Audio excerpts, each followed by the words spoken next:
안녕하세요. 현희씨의 달콤한 시 프로그램입니다. 오늘은 포인터와 함수의 관계에 대해서 알아보도록 하겠습니다. 저번 시간에요, 포인터의 기본 개념에 대해서 알아봤는데요.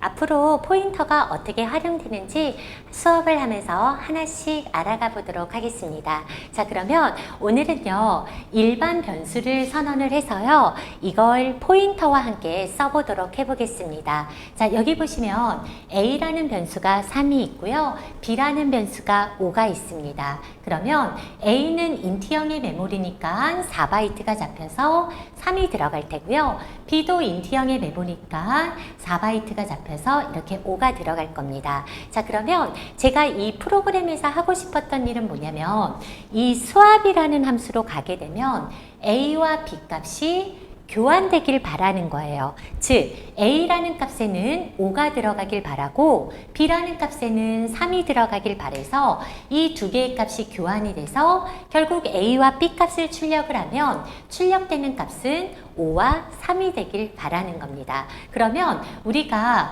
A와 B 값을 교환하는 함수로 뭐를 만들 거냐면 요 수압이라는 함수를 만들어서 한번 A와 B 값을 교환해 보도록 하겠습니다. 지금 현재 A 값은 3, B의 값은 5가 들어있는 이런 상태입니다. 두 개의 값을 교환하기 위해서 수압 함수로 호출을 할게요. 함수를 호출을 하면 함수의 기본 원리는 점프 원리라 그랬죠? 수압이라는 함수는 이 함수로 점프를 하게 됩니다. 이때 함수를 호출할 때 인수를 전달을 하는데요. A와 B라는 인수를 전달을 하게 되면 이때 A 값을 받기 위해서 X라는 변수를 선언해서 A 값을 받고 B 값을 받기 위해서 X라는 값을 선언을 해서 Y라는 값을 선언을 해서 B의 값을 받도록 하겠습니다. 그 말은 뭐냐면 X라는 변수 선언이 되면서 A의 값을 뭐 하고 있는 거예요? 복사받고 있는 거고 Y라는 변수가 선언이 되면서 B의 값이 뭐가 되고 있어요? 복사되고 있습니다. 즉 우리가 함수의 인수를 전달을 할 때요. 전달하는 인수와 그리고 전달받는 인수 사이에서는 뭐가 이루어진다 그랬어요? 복사가 이루어진다 그랬죠? 그러면 A 값을 복사받는 X, B 값을 복사받는 Y가 있어서 이 두 개의 값을 한번 교환해 보도록 하겠습니다. 교환하기 위해서는 임시 변수가 하나 필요하죠? 그 변수를 템프라고 하나를 선언을 하고요. 자, 보겠습니다. X의 값을 템프에다 주세요. X의 값을 템프에다 주면 3이죠. Y의 값을 X에다 주세요. Y의 값을 X에다 주면 여기가 5가 되죠. 그리고 최종적으로 템프의 값을 Y에다 주면 템프의 값을 Y에다 주면 짜잔! 어떻습니까? X와 Y 값이 3에서 5에서 5와 3으로 변경이 됐습니다. 맞죠? 그리고 변경을 하고 함수가 끝나서 돌아온 다음에 이제 A와 B 값을 한번 출력을 해볼게요. A를 출력했더니 A에는 5가 아니라 A의 값은 3이 나오게 되겠네요. B의 값은 3이 아니라 5가 나오길 되겠네요. 즉 A와 B 값은 여전히 3과 5 변경되지 않았다라는 거예요.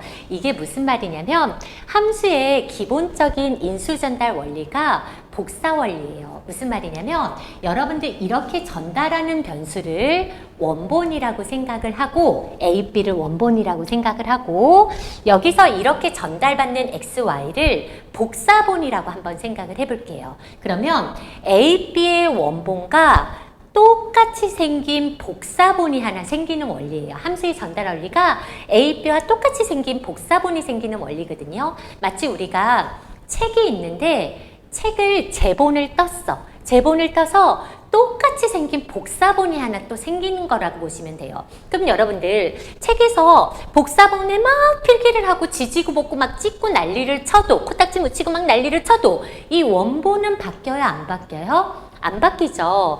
바뀌는 건 요 복사본이 바뀌는 거지 원본은 바뀌지 않아요. 그 말은 뭐냐면 내가 이 전달하는 변수와 똑같이 생긴 복사본이 생기는데 복사본을 아무리 바꾼다라고 해도 이 전달하는 변수에는 영향을 끼치지 않는다라는 거죠. 그 말은 뭐냐면 함수의 기본 전달 원리가 바로 이 콜바이 밸류. 콜바이 밸류라는 건 뭐냐면 복사본이 생성되는 원리라는 거예요. 그러니까 원본하고 똑같은 복사본이 생기기 때문에 복사본이 아무리 변경이 돼도 원본은 바뀌지 않는다라는 거죠. 그러면 이 프로그램을 짜는 개발자는 A와 B 값이 변경이 되길 바랬는데 A와 B 값은 여전히 변경되지 않았다라는 거예요. 그럼 우리가 A와 B 값을 변경하기 위해서는 어떻게 해줘야 되냐?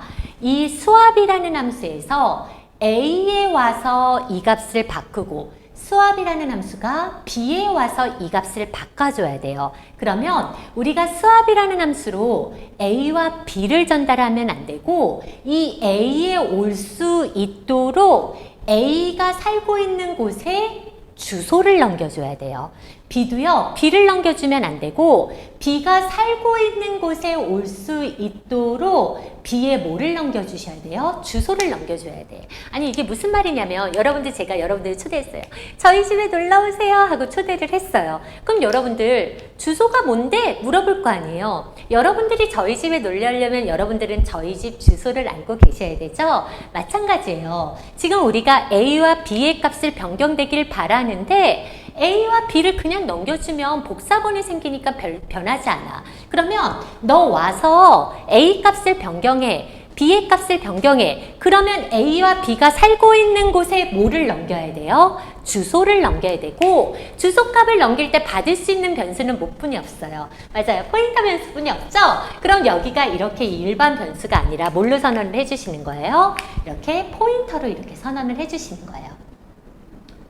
이런 식으로 포인터를 선언을 해줍니다. 그러면 이건 어떻게 되느냐면 A가 3이고 B가 5가 있잖아요. 그러면 A를 넘기고 B를 넘긴 것이 아니라 A가 살고 있는 곳의 주소와 B가 살고 있는 곳의 주소를 넘겨줬으니 주소는 반드시 포인터가 저장을 해서 포인터가 가리키게 주소는 반드시 포인터가 저장을 해서 이 B의 주소를 여기 저장해서 포인터가 가리키게. 결국 P1이라는 포인터는 A의 값과 B의 값을 받는 것이 아니라 A의 주소와 B의 주소를 받았으니 P1에는 A 주소를 갖게 되고 P2에는 B의 주소를 갖게 되는 거죠. 그럼 우리가 변경하고 싶은 건 복사본이 아니라 A와 B를 변경하고 싶어서 A의 주소와 B의 주소를 넘겨줬잖아요. 그럼 포인터는 이 집에 와서 얘를 바꿔줘야 돼. 포인터는 이 집에 와서 얘를 바꿔줘야 돼요.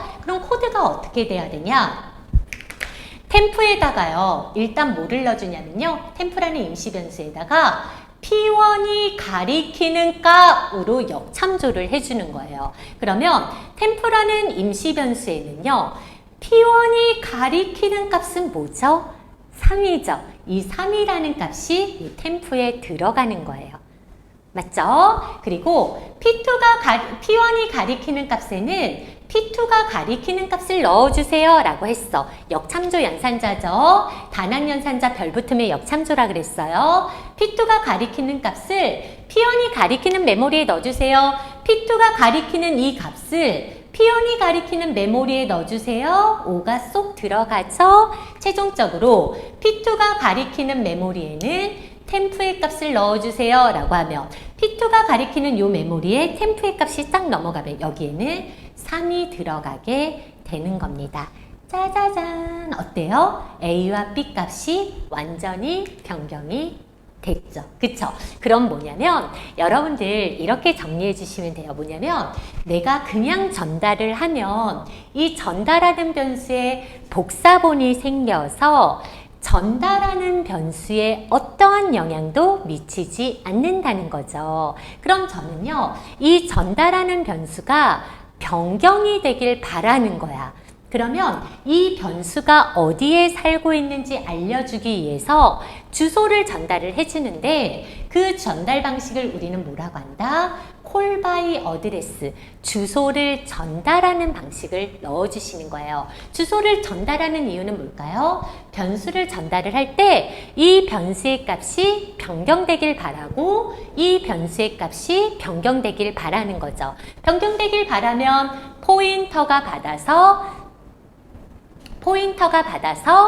역참조해주면 결국 이 전달하는 방식을 변경할 수가 있게 됩니다. 그래서 우리가 어떤 언어를 배우던 콜 바이 어드레스, 콜 바이 밸류라는 용어를 많이 쓰는데요. 콜 바이 밸류는 복사본이 생성되는 원리, 콜 바이 어드레스는 여기 원래 본래에 전달하는 값을 변경하는 원리라고 보시면 될 것 같습니다. 이렇게 해서요, 우리가 포인터의 활용 예를 간단하게 알아봤고요. 내일은 다음 시간에는 이 포인터와 배열을 섞어서 배열을 전달할 때는 함수의 인수로 전달을 할 때는 어떻게 해야 되는 문제에 대해서 한번 예제를 통해 알아보도록 하겠습니다. 여러분들 고생 많으셨고요. 요즘 너무 더운데 건강 유의하세요. 힘내세요. 화이팅!